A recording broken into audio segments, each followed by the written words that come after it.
Hello， 各位观众朋友，大家好，欢迎收看今天晚上的恐怖的世界恐怖之窗。没错，好久没有介绍世界恐怖之窗了吧，对吧？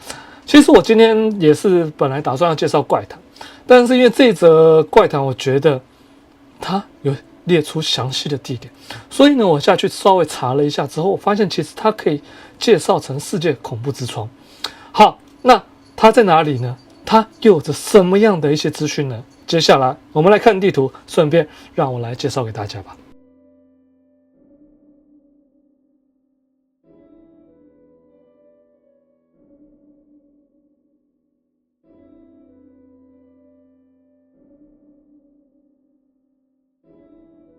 这个叫 Winding Staircase 的地方，中文名是螺旋楼梯，它位于美国俄亥俄州的卡拉瓦斯县的这条山路，是连接新康莫斯敦和波特华盛顿，是一条狭窄且蜿蜒的道路，沿途是陡峭的悬崖和茂密的森林。由其隐蔽性和难以通行的特点，该地区被报道称为是非法活动的场所，包含撒旦的仪式和其他邪教的行为。最有名的就是属于 3K 党的关联了。当地传闻称，该地区曾是 3K 党活动的地点。有目击者声称在树上看到被钉上的白色兜帽，并发现疑似用于仪式的火坑，这些迹象被认为与 3K 党的活动有关。据报道称，当地居民对于这条道路的历史和传闻非常的了解，并警告外来者不要靠近。还有居民表示，这条道路其实是诅咒之地，曾发生过多起暴力事件。然而，关于这条道路的具体历史资讯有限，许多的故事和传闻主要来自当地的居民口述和非正式的报道。好，那简单稍微介绍这个地方，其实它就是一条山路，然后蜿蜒崎岖，不是那么的好进入，开车也是。所以呢，我觉得会不会在台湾其实也蛮多这种地方的，只是邪教的话，台湾没有 3K 了。好 ，OK， 那至于这个地方有什么样的超自然现象呢？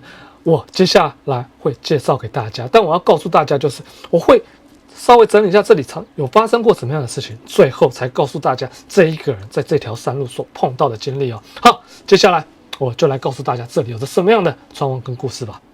这里主要的传闻与事件有报道称，在没有风暴的情况下，该地区会出现强风、雷声和闪电的异常天气异象。此外，还有目击者声称看到黑影从墓地当中升起，车辆的收音机会自行的更换频道，手机会接到带有恶魔的声音或高频杂音的来电，甚至还有奇怪毛茸茸的生物出现在车子的后方。接着，这一个人的亲身经历也是发生在这里。去年秋天，我的2位朋友，我不会透露真实姓名，就用安德利亚和马修来称呼他们吧，以保护隐私。我们决定去做一件事，结果彻底改变我们人所有的人生。我们3个人决定去俄亥俄州一个名叫波特华盛顿的偏远小镇旅行，因为那里与以前的 3K 党有关联而闻名，也曾发生过很多亵渎宗教的诡异事件。有人声称在那里见过施行巫术的人、活跃的 3K 党成员，甚至还有动物祭祀。动物的头颅被放在螺旋阶梯的顶端，而身体放在底部。警方多次接获报案，赶到现场，但几乎在每次到达时，那些证据或现象就凭空消失了，仿佛警方也不想卷入这段恐怖的历史。当我们决定去造访这个螺旋楼梯时，谁也没料到这会成为我们人生中最可怕的一次经历，挥之不去。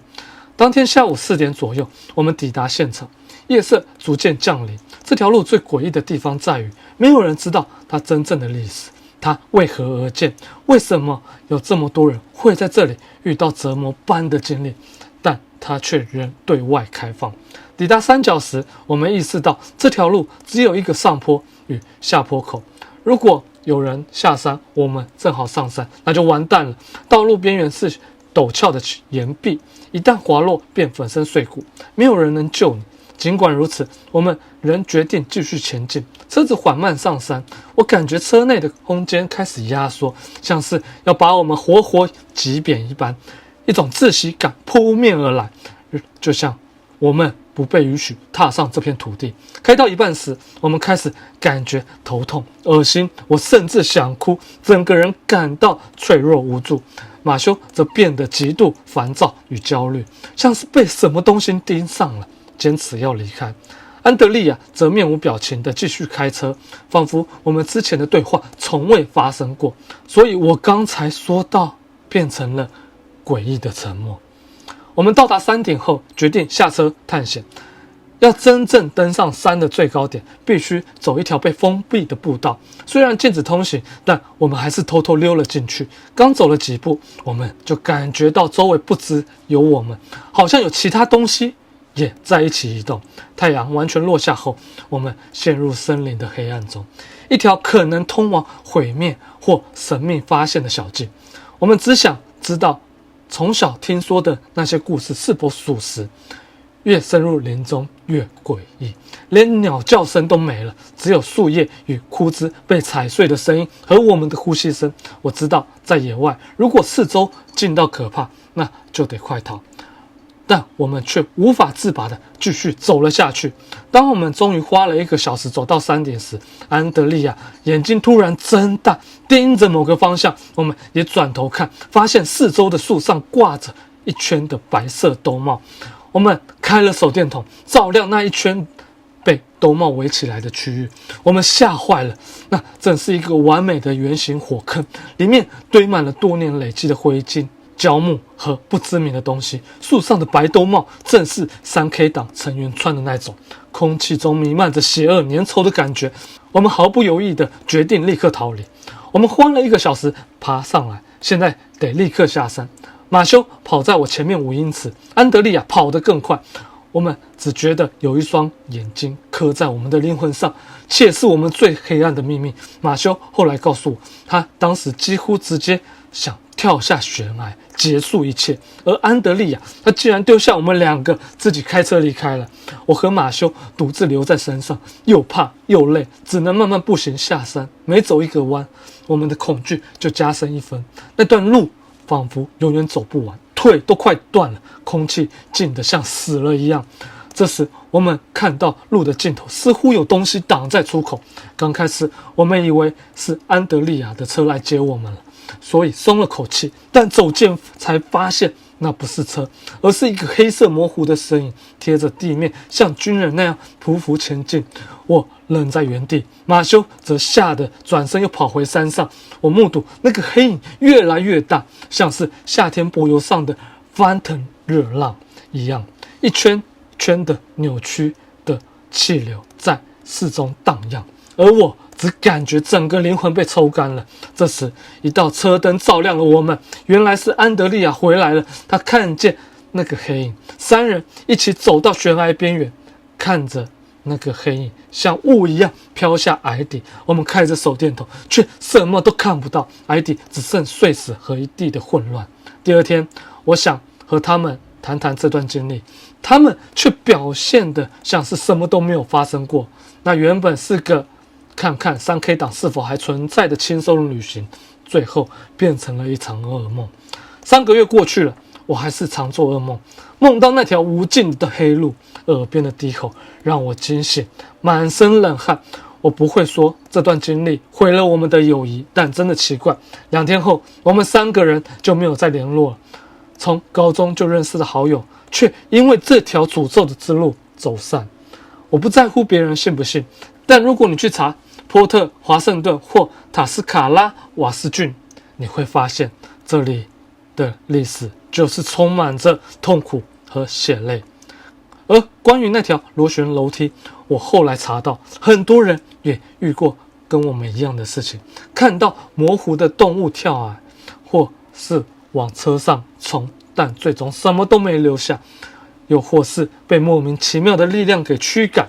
这段道路会留下烙印，所以我警告你，千万别去螺旋楼梯，那里仍有活跃的诅咒与历史的阴影，藏在那些树里，藏在那些灰烬的底下。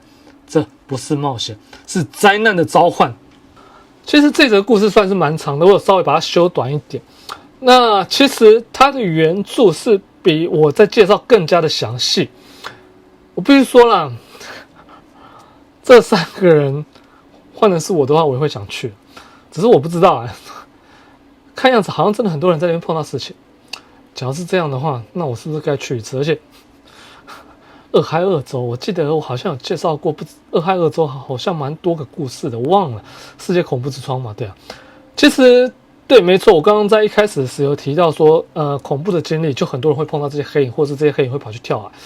那当然我是没有讲那么清楚，这则故事讲得蛮清楚。那会不会是当地的一些邪恶仪式，或是3K 党做了什么样的动作，去召唤出了一些什么样比较邪恶的东西呢？或者是那些被献祭的人或是动物，他们感到心有不甘，还继续留在这里呢？不清楚，因为毕竟这是外国的文化，有机会真的是还可以去看看哈。只是美国有点远，没错。好 ，OK， 我是够商的秦明，那今天的世界恐怖之窗就介绍到这个地方为止，非常感谢大家收看，那我们就下周再见了，拜拜。